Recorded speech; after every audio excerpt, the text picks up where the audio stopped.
네, 안녕하세요. 테크 유튜버 리뉴브입니다. 제가 오늘 준비한 제품은 바로 이 갤럭시 Z 폴드 2입니다.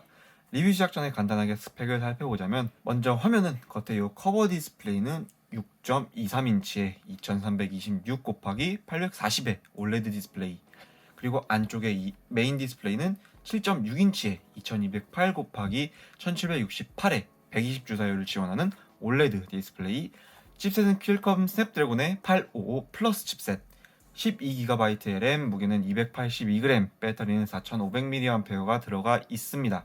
방수방지는 안되고 무선 충전과 역무선 충전은 가능한데, 무엇보다 가장 큰 특징은 바로 이 접히는 화면이겠죠. 제가 구매한 제품은 최초 통화일 2020년 9월 15일에 자급제 모델에 전부 수리를 한 제품을 120만원에 구매를 했습니다. 최근에 쇼핑몰에서 많은 세일을 해서 그런지 전체적인 중고폰 가격이 많이 떨어져서 지금 구매를 하시면 100만원에서 110만원 정도면 충분히 구할 수가 있고, 상태에 따라서는 90만원 정도로도 심심치 않게 보이는 그런 기기입니다. 이번에 Z 폴드 3가 나왔는데 많은 분들이 크게 바뀐 점이 없다 라고 말을 하더라고요. 저도 잠깐 써본 바로는 크게 차이를 느끼지 못했습니다. 그만큼 전작인 이 폴드 2가 잘 만들었다고도 할 수가 있고, 굳이 폴드 3를 구매하는 것보다는 폴드 2를 구매해도 괜찮다라고 할 수가 있겠죠. 바로 결론부터 말씀을 드리겠습니다. 이런 접히는 폼팩터의 스마트폰 중에서는 이 제품을 고르는 게 좋습니다. 하지만 그게 아니라면 절대로 구매하지 마세요. 왜 그런가는 리뷰를 하면서 자세히 살펴보겠습니다. 그럼 리뷰 시작하겠습니다. 먼저 외관을 보겠습니다. 기기를 접었을 때 이 전면에는 이러한 폼팩터라는 점을 감안하지 않고서도 충분히 꽉 차있는 디스플레이가 보이고, 위쪽에 이 펀치홀 카메라와 스피커, 그리고 후면에는 상당히 공격적인 카메라 섬과 그 안에 트리플 카메라, 그리고 LED 플래시, 펼쳐서 안쪽을 보면 마찬가지로 시원시원한 화면을 가진 디스플레이와 꽤 크기가 큰 펀치홀 카메라가 보이고, 상단에는 스피커와 2차 마이크, 좌측에는 유심 카드 트레이, 하단에는 스피커, 그리고 마이크 C타입 단자, 우측에는 볼륨 조절 버튼과 지문 인식을 경하는 전원키까지. 전체적인 디자인은 노트 20의 디자인을 펼쳤을 때 이렇게 쫙쫙 펴서 늘려놨다라는 느낌이 들고, 접었을 때는 이 노트 20을 꽉꽉 눌러서 압축해 놓은 그런 느낌의 디자인입니다. 디자인 자체는 이쁘다기보다는 마감이나 색상이 세련되고 고급스럽다라는 생각이 드는 디자인입니다. 다음으로 디스플레이를 보겠습니다. 외부의 이 커버 디스플레이부터 보면 딱히 좋다고 보기도 어렵고, 주사율도 60Hz로 특별할 것 없는 화면입니다. 다만 이제 25대 9의 화면 비율로 길쭉한데, 이 때문에 화면 자체의 크기는 커졌지만 여전히 커버 디스플레이 자체를 사용하기에는 불편한 점들이 꽤나 있습니다. 물론 다른 폰들에 비해서는 조금 불편한 정도이고 충분히 쓸만한 정도이긴 하지만 어느 정도 불편한 점은 있었다라고 알아두시면 될 것 같습니다. 영상을 볼 때도 당연히 이 비율 때문에 좌우로 이제 위아래로 렛터박스가 생긴다라는 점은 알아두셔야겠습니다. 다음으로 내부의 큰 화면으로 넘어가 보면 이 120의 주사율을 가진 7.6인치의 2208회 1768회 해상도를 가진 디스플레이를 보실 수가 있습니다. 가운데 주름은 제가 생각했을 때 크게 거슬리지는 않았습니다. 화면을 켰을 때 주름 때문에 이질감이 든다거나 하지는 않았고, 어떤 작업을 하실지는 모르겠지만 이 부분을 터치할 때도 이제 움푹 들어가는 게 아니라 그냥 슬쩍 들어가 있다 정도의 느낌이었습니다. 물론 제가 구매한 제품이 이제 화면을 교체한 지 이제 2개월 정도밖에 되지 않았다라는 것도 생각을 해야겠지만, 삼성의 공식 입장은 화면을 계속 펴놓으면 자동으로 이 주름이 개선된다라고 하니까 잘 관리를 했을 때 이 정도에서 크게 벗어나지는 않을 것이라고 알아두시면 되겠습니다. 이외에 품질 자체는 아주 좋습니다. 품질 자체에 대해서는 딱히 말할 필요가 없을 것 같고, 다만 조금 예민하신 분들이라면 이 화면이 플렉스 디스플레이라고 부르는 완전히 평평하지 않은 그런 화면인데, 보이실지 모르겠지만 반사가 일반적인 스마트폰을 생각했을 때 그것들보다는 자연스럽지가 않은 부분이 있습니다. 이 기기를 사용하면서 큰 불편은 아니었지만 예민하신 분들이라면 어느 정도 거스를 수는 있겠다 하는 부분입니다. 그리고 또 한 가지, 이 펀치홀의 크기가 최근에 나온 펀치홀과 비교했을 때 꽤나 크고, 위치도 이 중앙이 아닌 우측 위에 있기 때문에 크기나 위치 자체가 문제는 아니지만 뭔가 있어야 될 자리가 아니라는 그런 느낌을 받았습니다. 다음으로 스피커에 대해서 말씀을 드리겠습니다. 이 하단과 상단에 각각 존재하는 스테레오 스피커인데, 수화부가 아닌 독자적으로 달려있는 스피커이기 때문에 당연히 소리의 밸런스가 아주 좋습니다. 소리의 품질도 굉장히 좋고 볼륨도 아주 크고 적당히 공간감도 있으면서 고음이나 저음에서도 부족하지가 않았습니다. 아주 좋은 정도라고 볼 수가 있겠죠. 다음으로 칩셋 성능에 대해서 말씀을 드리겠습니다. 칩셋은 스냅드래곤 855 플러스가 들어가 있고 여전히 좋은 퍼포먼스를 보여줍니다. 당연하게도 실사용에서는 전혀 무리가 없고 웬만한 게임들도 힘들지 않게 돌릴 수가 있습니다.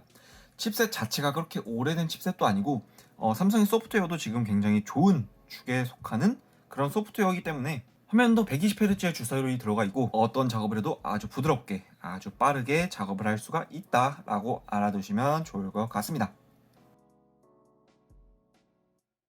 다음으로 램 성능에 대해서 말씀을 드리겠습니다. 12GB의 램으로 지금 기준에서도 아주 넉넉한 용량이라고 볼 수가 있죠. 어떤 작업을 얼만큼 띄워놔도 충분히 잘 돌아가는 모습입니다. 특히 화면이 크기 때문인지 삼성에서도 멀티태스킹 기능을 강조를 하고 있는데 최대 3개의 창을 띄울 수가 있고 저는 게임을 하면서 유튜브를 켜놓고 브라우저를 켜놓고 사용을 했는데 그냥 아주 잘 돌아갑니다. 3개를 띄웠다고 렉이 걸린다던가 성능이 저하된다거나 하는 것 없이 아주 만족스럽게 사용을 할 수 있었습니다. 소르틀링이나 앱이 리프레시 되는 일도 거의 없었습니다. 다음은 카메라 성능입니다. OIS와 AF를 지원하는 1200만화소의 f1.5에서 f2.4까지 변하는 가변 조리개를 가지고 있는 광각 카메라와 OIS와 AF를 지원하는 1200만화소의 f2.4 망원 카메라 그리고 1200만화소의 f2.2 초광각 카메라까지 트리플 카메라 구성인데 일단 일상적으로 사용을 하기에는 차고 넘치는 정도이긴 하지만 당시 출시가 되었을 때에도 큰 발전이 있는 것은 아니었고 S 시리즈와 노트 시리즈를 적당히 섞은 조합이라는 말이 있었습니다. 그만큼 이 가격의 플래그십 치고는 조금 아쉬울 수도 있는 그런 카메라인데 그냥 일상적으로 주간, 야간 모두 괜찮고 실내, 실외 모두 역시 아주 좋은 수준입니다. 다만 인물 모드나 야간 모드는 아주 좋다고 보기는 어렵고 적당히 만족스러운 수준의 사진을 찍을 수는 있었는데 인물 사진의 주변부를 따는 능력은 그냥 삼성의 여느 기기들처럼 적당한 수준이고 야간 모드는 사진이 많이 밝아지기는 하나 디테일까지 살려주는 그런 사진은 아니었습니다. 마지막으로 배터리에 대해서 말씀을 해드리겠습니다. 제 사용 패턴은 거의 50대 50 정도로 외부 화면과 내부 화면을 같이 사용을 했는데 화면 사용 시간이 약 8시간 40분 정도로 아주 좋은 배터리였습니다. 배터리 자체가 다른 기기들과 비교했을 때 아주 큰 용량은 아닌데 하루를 사용하기에도 충분할 것이고 아마 다음날 반절 정도를 사용을 해도 이제서야 충전기를 찾을 정도로 일상적으로 사용을 하기에 충분한 배터리 타임이었습니다. 충전 시간도 1시간이 되지 않는 50분 정도면 완충이 되었기 때문에 아주 만족스러웠습니다. 네, 이제 결론을 내드리겠습니다. 최근에 폴드3가 출고가 자체가 굉장히 낮은 가격에 출시가 되었고 아시는 분들은 아시겠지만 여러 쇼핑몰에서 큰 행사, 큰 할인 행사를 많이 했기 때문에 이 폴드2 뿐만 아니라 중고 스마트폰의 가격이 많이 내려갔습니다. 그래서 조만간 중고폰 추천 영상을 또 올릴 예정인데 어쨌든 이런 이유로 현재 폴드나 플립에 관심을 가지는 분들이 아주 많아졌습니다. 하지만 모든 분들께 추천을 드리기는 힘든 제품이라고 말씀을 드릴 수 있겠습니다. 일단 일반적인 스마트폰을 생각하고 구매를 하시면 절대로 안 됩니다. 그리고 태블릿을 대체할 용도로 구매를 하는 것 역시 절대로 안 됩니다. 이것은 스마트폰이나 태블릿의 대체품 정도로 생각을 하고 구매를 하시면 무조건 다시 일반적인 폰 또는 태블릿으로 돌아갈 것이라고 생각을 합니다. 물론 폴드 1 때보다는 훨씬 더 사용성도 좋고 폰으로서 혹은 태블릿으로서 사용을 했을 때 더욱 만족스러운 부분들도 있습니다. 하지만 아직까지는 이것이 일반적인 폰으로 생각을 하고 사용하기에는 너무 무겁고 휴대성도 떨어지고 그렇다고 태블릿으로 사용을 하기에는 이 애매한 크기의 화면을 비롯한 여러 요소들이 걸림돌이 될 것이 확실하기 때문에 만약에 구매를 하신다고 하면 잘 생각을 해 보셔야겠습니다. 그런데 사실 폴드라는 폼팩터를 구매하고자 마음을 먹었다면 그냥 이 폴드2를 구매해도 된다고 말씀을 드릴 수 있겠습니다.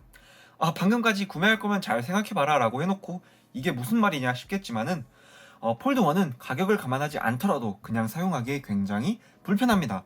내부, 외부 화면 모두 불만족스럽고 힌지도 이제 프리스탑이 아니라서 사용성에 있어서 애매한 부분들이 많이 있었죠. 폴드3는 아직까지 중고가가 떨어지지 않았기 때문에 폴드2와 비교했을 때 구매 메리트가 크지가 않습니다. 현재 이 폴드라는 폼팩터를 잘 사용을 할 각오가 되어 있고 그 중에서도 현명한 선택을 하고 싶다라고 하면 이 폴드2를 그냥 구매해서 사용을 하게 충분하다라고 볼 수가 있겠습니다. 최근에 구글이 OS에서 이 폴더블 기기에 특화된 OS를 개발 중이라는 기사가 있었는데 이제부터는 아마 폴더블 기기들에 맞는 소프트웨어가 많이 나올 것이 거의 확실시 되기 때문에 구매 후 2, 3년 어쩌면 그 이상도 충분히 사용을 하기에 무리가 없지 않을까 생각을 합니다. 이 제품을 세컨폰으로 사용하는 분들이 있을 거라고는 생각하지 않지만 뭐 메인폰이든 세컨폰이든 말할 필요가 있겠나 싶을 정도로 아주 좋은 폰인 것은 분명하기 때문에 방금 말한 것처럼 폴더블을 사용하고 싶다 하시면 오래 쓸 생각으로 폴드2를 지금 시점에 구매를 하는 것도 아주 좋은 생각이다 라고 할 수가 있겠습니다. 지금까지 테크 유튜버 리뉴브였고 궁금하신 점 댓글을 남겨주시면 감사하겠습니다. 그럼 빠이.